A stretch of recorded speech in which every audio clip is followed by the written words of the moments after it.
What's going on, guys? My name is Trevor. Welcome back to the channel. The Walt Disney Company turns 100 years old this year, and in honor of that, today I'm sharing with you my top 10 favorite Disney live-action movies of all time. Before we do, jump your way down below in the comment section. What is your favorite Disney live-action movie ever? A couple things before we go into this. The only movies I'm including on this list are movies that have the Walt Disney logo up here before the actual movie.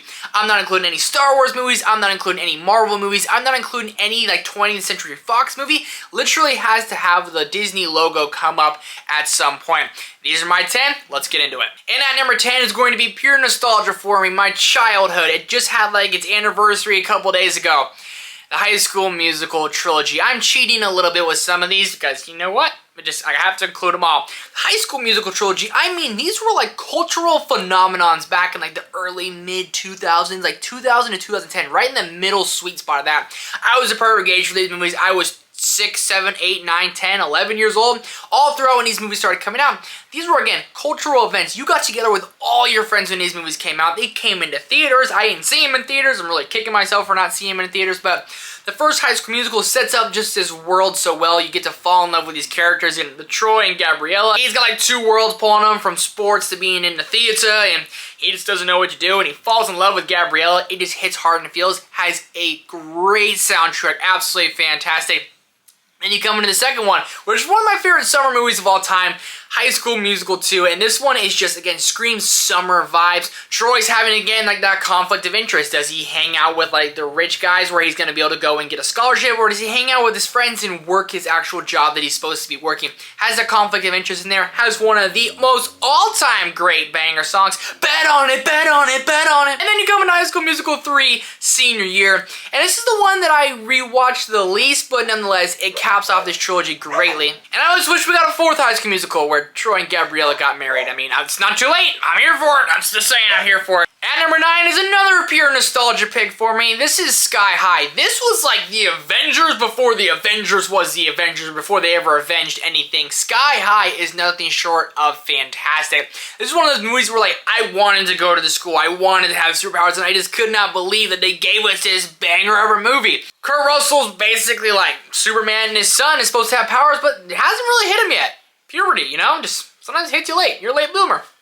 I was a late bloomer. But this movie is nothing short of honestly just epic. I mean, your parents, you have so much to live up to. They are the creme de la creme. They literally are the superheroes of the world, and you're a guy who can't even really find his powers, and then all of a sudden he does. You have people with fire powers, people who can duplicate. It's like The Boys and the Avengers, but it's all meant for just a Disney movie. And I'm not sure if this is a DCOM, but if it is, I mean, it's one of the all-time great DCOMs. And that third act, when the girl with plant and when the girl with plant power just gets bullied the whole time, and then she just she uses the plant powers, man. It's awesome. It's epic. And this is one of those movies when I go back and rewatch, is it cheesy as all hell? Do I still love it? Come on. Absolutely. At number 8 is going to be Invincible. Disney went through an era of just making some banger sport movies, and we have a couple of them on this list, and the first one being Invincible, following the man, the myth, the legend of Vince Papale, played by Mark Wahlberg. If you haven't seen this movie, this is one of the greatest sport and honestly crazy true stories of all time. It's based on a true story, and it's about when the Philadelphia Eagles hold an open tryout, and this guy, Vince Papale, who plays flag football, tackle football in the mud with his friends. He's very good, he's very fast. He goes there to try out, and he makes the team, and it's a crazy true story that's so inspiring that it's never too late to follow your dreams, and they hit so well on that. It's so subtle with his humor, and Mark Wahlberg just plays this role so well, and it's one of those true stories that you kind of just have to see to believe. And there's a great dynamic with Vince, whose life is really changing. He made the team, and all the people know him at the local pubs and the local bars. They're he's just Vince Papale, and now he's an NFL player, so he has to deal with that, again, kind of that conflict of interest of he's now an NFL player who is a huge story, huge headline, but also still trying to be a normal guy, hang out with his friends. He ended up scoring some touchdowns, didn't have too long of a career, but nonetheless, it is one of those movies you have to watch just to see the story, to fully believe it. It's inspiring, it'll give you chills by the end of it. Makes you want to play football. Maybe you shouldn't, but makes you want to. At number 7 is Cruella. This gets started in that Disney live-action remake category, and I don't necessarily call this one a remake, but of the live-action remakes, this is by far my favorite because of how different this one is compared to pretty much every other Disney live-action remake, which I'm a big fan of, but I can be the first to admit that those movies are definitely a rehash of everything we've gotten before, nothing really done differently. which again, it's a Disney live action remake, Cruella kind of just flipped the script on its head and gave us like a Devil Wears Prada spin on Cruella de Vil. Make her almost an anti-hero in a way, because Cruella de Vil is one of the most despicable villains in all the Disney villains. And Emma Stone turns in her performance of a lifetime, a performance so good I honestly thought she could have got nominated for an Oscar. She didn't. This movie is so dark, it's so funny, it has a musical number. I don't wanna be your dog. Doesn't make much sense? No, it doesn't. But I love the fashion design throughout this and getting to find this whole backstory on Cruella. Why does she hate Dalmatians? I mean, gotta watch it to find out, but does this movie really explain for all of her evilness later on? Not really, but nonetheless, I love the different direction they go, how funny they made this movie, and how fun and dark this movie actually is. For Disney live action remakes, I like these kind of spins. Make it different, get us surprised. At number 6 is another Disney sports movie, Remember the Titans. This might be a little low on this list because of how much of a banger this one is, starring Denzel Washington himself. This one's based on true story as well, and it's when an all-white school and an all-black school integrate, and they have to kind of come across their differences to be able to bring a winning championship football team on the field. The integration of the two schools is like, it tears everyone apart. You're always on one side or the other.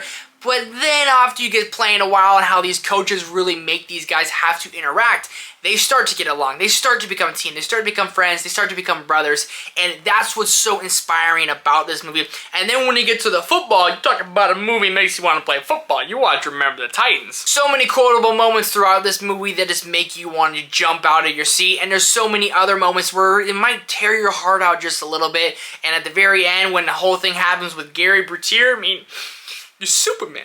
Superman. One of the most rewatchable movies of all time for me. I think it's a little low on this list. Breaking us in the top 5, The Chronicles of Narnia, The Lion, the Witch, The Wardrobe. I'm a Narnia freaking stan, and Prince Caspian can be thrown on this one as well because I think it's one of the most underrated sequels ever.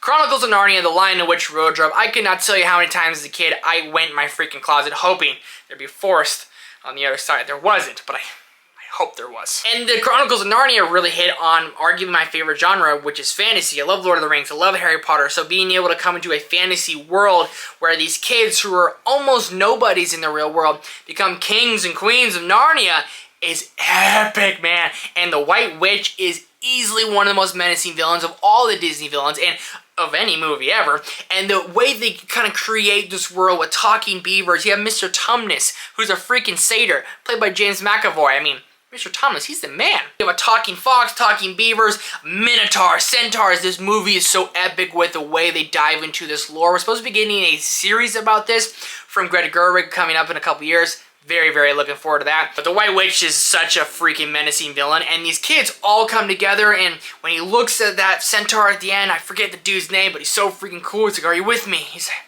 "To the death." And you have lions and tigers and bears are all fighting. You have Aslan, voiced by Liam Neeson, the most epic of all characters throughout Narnia. This is one of those movies when you go back and rewatch, is it cheesy? 100%. Will it just get you kind of like, yeah, 100%. They made a Prince Caspian, which I thought was great. Then they made like Voyage of the Dawn Treader, just missed the mark. I wanted all these books to be made movies, but Chronicles of Narnia, Lion, the Witch, Wardrobe hit the mark for me. At number 4, the Santa Claus Trilogy. The Santa Claus Trilogy are 3 movies I watch every single year at Christmas time. Put a huge smile on my face, and I love Tim Allen as Santa Claus, arguably my favorite Santa Claus of all time. And the first Santa Claus, where he's kind of like a despicable guy, despicable dude who's always about his work, never about his family, really has to be about his family and save Christmas. And then the second one, he has to go and find love. I love romance and I love Christmas, 2 of my favorite things put together, and you have this big plastic Santa to kind of replace him to keep everyone at bay so everyone keep working and you can all get deliver everything for Christmas and everything's good for Christmas. Then the third one, not great. I'm not going to lie, I'll be the first to admit, it's not that great of a movie. But I invented chill, and I still enjoy it. I still have some fun with it. These are 3 movies that I grew up watching. The first Santa Claus was actually my first DVD I ever got. I actually got it on like one of those white elephant parties where you pick a present and you can steal them, and like I was like 5 years old and I stole the Santa Claus. I love movies from when I was a little kid. It's insane. Movies that mean a lot to me, and just in about a month I'll be watching them. At number 3, National Treasure. I'm stealing the Declaration of Independence. This is one of the most best adventure movies you could ever watch. Even to this day, it still holds up. I'm a diehard Nick Cage fan. I will always stand by that. And This one is about this historian who's just trying to find the lost treasure, the Charlotte, and he will never find it. That's why everyone keeps telling him. And then they kind of start finding out that the secret map might be on the back of the Declaration of Independence, and his buddy Ian, well, he's gonna steal it. So what does Ben Gates do? Steals the Declaration of Independence. Makes for a movie that makes virtually not that much sense, but also one of those movies that has this spy espionage feel, has that adventure vibe, and just has these characters you relate to so much, such subtle humor in there. I believe Charlie's a funny dude in this movie. Every time I watch it, he has me dying laughing. And Nick Cage, Ben Gates, uses the Declaration of Independence to find the lost treasure. Everything and more you can want. You have good villains, you have a good story, you have a good score, and one of those movies I think is so rewatchable, and I think this is Nick Cage at his absolute best, even better than Face Off and The Rock and every other movie he's done. At number 2, the final Disney sports movie on this list, arguably one of my favorite sport movies ever, arguably one of my favorite movies ever, Miracle. This is from Gavin O'Connor, one of my favorite directors of all time, and it's following the United States hockey team that took down the Soviets at the Olympics with a bunch of college kids, which is absolutely insane. This is one of those movies, again, that has a story that's like so insane you have to watch it. Kurt Russell plays Herb Brooks, and Herb Brooks is arguably the greatest coach to ever walk this earth. He takes these kids who hate each other from Boston College, from Minnesota. They played in the national championship. These guys hate each other. Gets them to become a team, brothers, and fall in love with the game of hockey all over again. And they do the impossible. They take down the Soviets. This is one of those movies that every time I watch it, I can pretty much quote the entire thing. It gets me chills and just makes me want to go coach and play hockey, even though I never played hockey because I live in California. We don't even have ice. We don't even have ice. But nonetheless, Miracle is one of those movies that will just have you smiling from ear to ear. It's so quotable. It's so relatable. And at the end of the day, it's one of my favorite movies of all time. But coming in first place is going to be the first 3 Pirates of the Caribbean movies, that first trilogy, one of my favorite trilogies of all time, starting with Pirates of the Caribbean, The Black Pearl, which sets up the whole world of the pirates in the Caribbean. And Johnny Depp got an Oscar nomination for his role of Captain Jack Sparrow. You have such great characters like Barbossa, Will Turner, Elizabeth Swann, Commodore. And this movie is absolutely hilarious. It's very subtle humor from Johnny Depp playing Captain Jack Sparrow, who got nominated for an Oscar, which is just absolutely insane for a movie like this. Has the adventure vibes, has the action vibes, has the lore of pirates and treasure, and kind of like this whole hauntedness of a haunted ship, and has overall one of the best movie scores of all time. Dun dun dun dun dun dun dun dun dun dun dun. And when the full moon comes out and these pirates turn to skeletons, I mean, the CGI holds up to this day, but it's just something you're not really expecting. It's a longer movie, but nonetheless, it's absolutely fantastic. Then you come to the sequel, arguably one of my favorite sequels of all time, Pirates of the Caribbean, Dead Man's Chest, where you get introduced to Davy Jones and the Kraken, and it really just solidifies all my fears about the ocean, because who knows what's out there? Kraken might be out there. This is some of the best action you will see in the movie, and when the Kraken takes over Jack at the end, he eats Jack, you're like, are you kidding? 412, Bootstrap Bill, you're a liar. And then coming into the third film, At World's End, which gets a little bit weird with Calypso at the end, don't get me wrong, but when they kind of come into like the pirates, the nation of nations, everyone trying to see who they're going to be like the king of these nations to kind of lead everyone, it's pretty freaking epic. This solidifies one of the greatest trilogies of all time. They did not do justice with the franchise after this point, so that's why I include the first 3 Pirates of the Caribbean movies. I absolutely love them. They are my favorite Disney live-action movies of all time. Let me know your favorite Disney live-action movies down below in the comment section. Hit that like button, subscribe button, notification bell. Thank you guys so much for watching, and I'll see you in the next one.